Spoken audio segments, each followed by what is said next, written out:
Good evening. We begin tonight with a rare look inside Anonymous. They're this shadowy and motley group of hackers and activists who answer to no one, drawn together by love of internet mischief. Well, now they're evolving into this movement of social change, a real driving force behind the Wall Street occupiers. No surprise, they're hated by corporate security, but also hunted by the FBI. And one of the questions we're asking is, who are these people and why are they taking to the streets? To get some answers, Amber Lyons stepped into the shadows.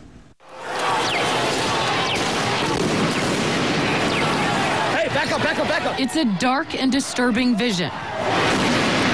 A world where riot police attack with impunity. What happened? You got shot. Get back. Where democracy is corrupted by greed and dissent is crushed. That's how Anonymous sees America. And they say that's why they're fighting back. We are Legion. We do not forgive. We do not forget.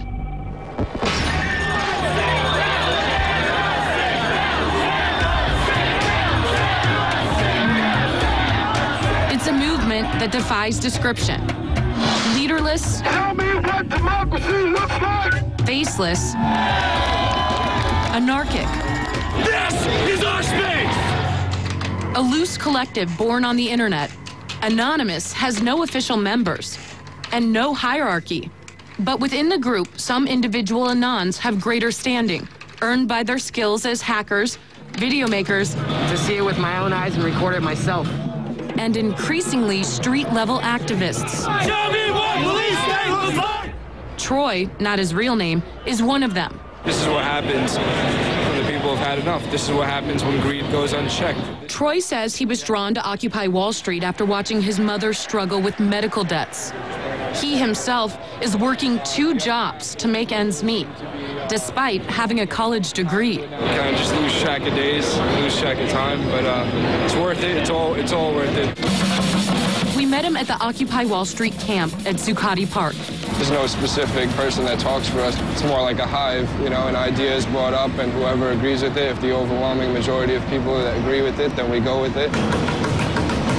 So we're following Troy, and he's been out here policing, kind of making sure that all of these protesters are getting along with the community and not causing any problems. We're handling internal affairs as far as damage control within the community, making sure that everybody's respecting the local small businesses around here. How's it going? But he's not just watching over the protests. He's also watching the police. Part of the evolution of Anonymous from hackers to activists.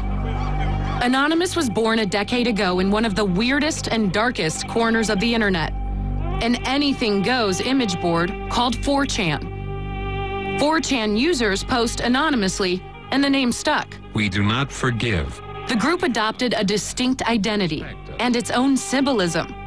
A mask taken from the movie V for Vendetta, a retelling of the story of the English rebel Guy Fawkes and his plot to blow up the House of Lords in 1605.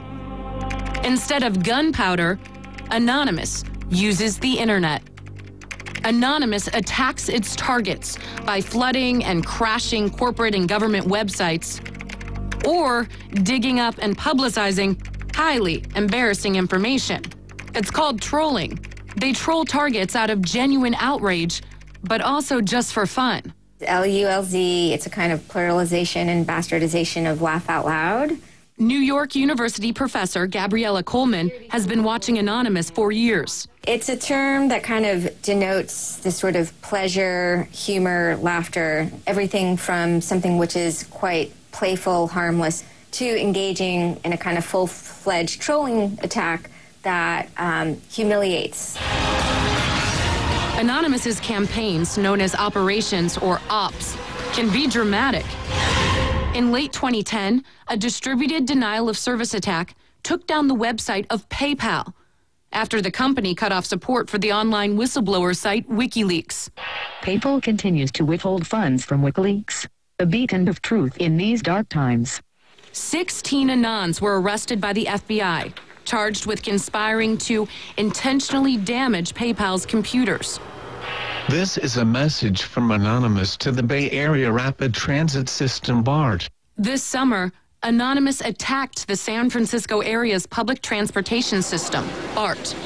BART had cut cell service within the transit system as a way of disrupting anti-police brutality protests.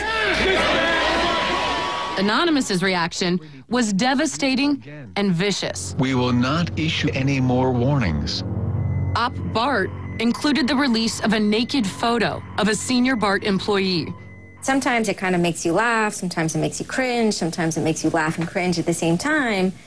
All of a sudden, you're like, oh my gosh, there's this, dagger that's being thrown. A naked photo. Yeah, a naked photo. Do you feel like there is a fear out there of what they could possibly find or leak about a certain individual? Absolutely. I mean, that's what makes them who they are, is that they are kind of bad boys and rude boys to some degree. There is a dual sort of fascination and horror that goes on at the same time. Be aware, be vigilant. Anonymous was evolving, using its power to shock and disrupt to effect social change. During the Arab Spring, the collective emerged as a full-fledged activist group, taking up the cause of Tunisians fighting against a repressive regime, literally saving lives. The Tunisian government has made itself an enemy of Anonymous. They did everything from take down government websites. They wrote scripts to stop the phishing of passwords. They brought massive media attention to Tunisia. And last fall, Anonymous broke cover here at home, stepping out from behind their secure computer screens for a new cause, Occupy Wall Street. There is a revolution brewing. Suddenly, the symbols of Anonymous were everywhere, in flags, masks, banners. We are the 99%!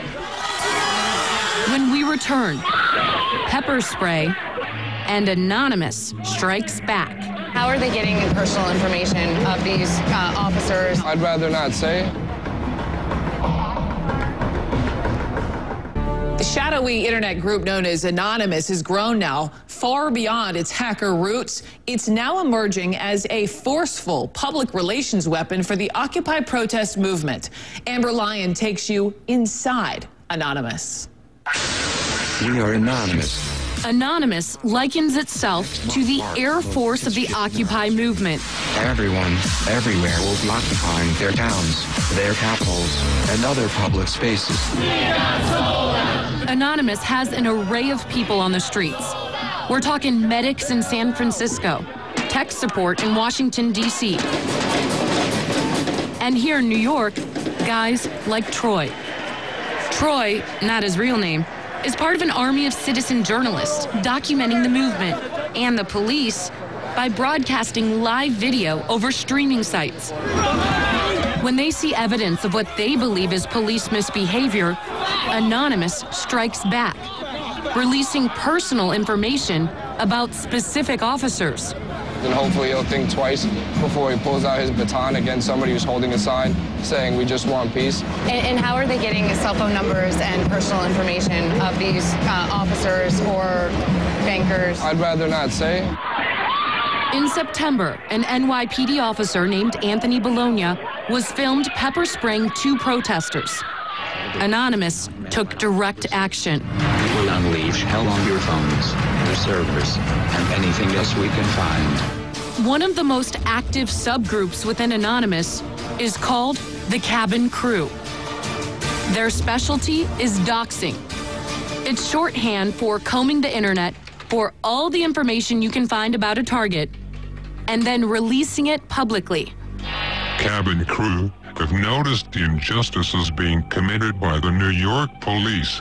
Cabin Crew compiled Bologna's name, his home address, past legal actions, even the names of his family members, and put it all online. After a police investigation and public pressure, Bologna was placed on leave and reassigned to Staten Island. What do you think that did to the NYPD when they saw this officer's information get posted online? I think that they would see it as a form of vigilantism. They're pushing the boundaries of the law, But I think some of their actions also reveal the ways in which either private security companies or police are also acting outside of the boundaries of the law. Anonymous's biggest coup in the propaganda wars was this. An Anon group by the name Operation Leaks posts the clip on YouTube. The next day, the clip tops 100,000 views. 3 days later, 1.5 million. The casually spraying cop had it all. It was outrageous, ridiculous, lulzy, and effective. Police in riot gear sprayed students. Pepper spraying student protesters. The incident was picked up by the mainstream media and replayed over and over again. Nice shopping. Anonymous wants to frame the narrative of the Occupy movement as a contest between peaceful protesters and a militarized police state. Oh my gosh. Reality, though, isn't quite so clear-cut. At Occupy Oakland, some protesters attacked the police with rocks and bottles.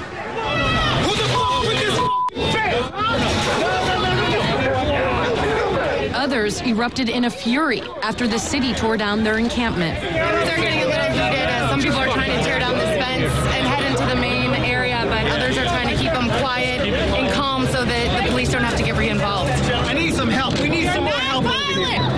You're f***ing willing to fight us, but not the police? They fight the police. And you're doing their job. The Anonymous PR machine focused solely on instances where the cops got out of line. And they had plenty of ammunition. What happened? What happened? He got shot. During one night of chaos, police apparently fired a projectile directly at a former Marine named Scott Olson, who was peacefully protesting against the crackdown. Anonymous went into overdrive. I hereby declare this to be an unlawful assembly. Scanning the video for police badge numbers and names, offering a reward for anyone who could identify the officer responsible. The case is still under investigation. The Department of Homeland Security has put out several alerts to law enforcement and corporate security focused mainly on the group's hacking activities. And the FBI has made more than a dozen arrests. We're living in a police state. But there's no indication that has cramped Anonymous's style. Their latest op?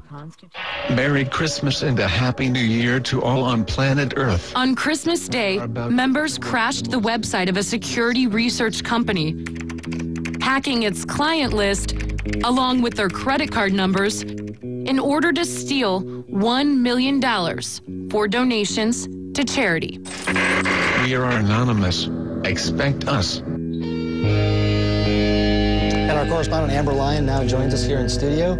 A little frightening, yeah, a little scary. Slightly, especially for law enforcement in many aspects. You know, I got to ask, so what if they get it wrong? What if they put up some personal information that is inaccurate? Do they have any accountability? There's very little accountability. Because of the way Anonymous is organized, anyone can claim to be anonymous. There's also a lot of extreme outliers.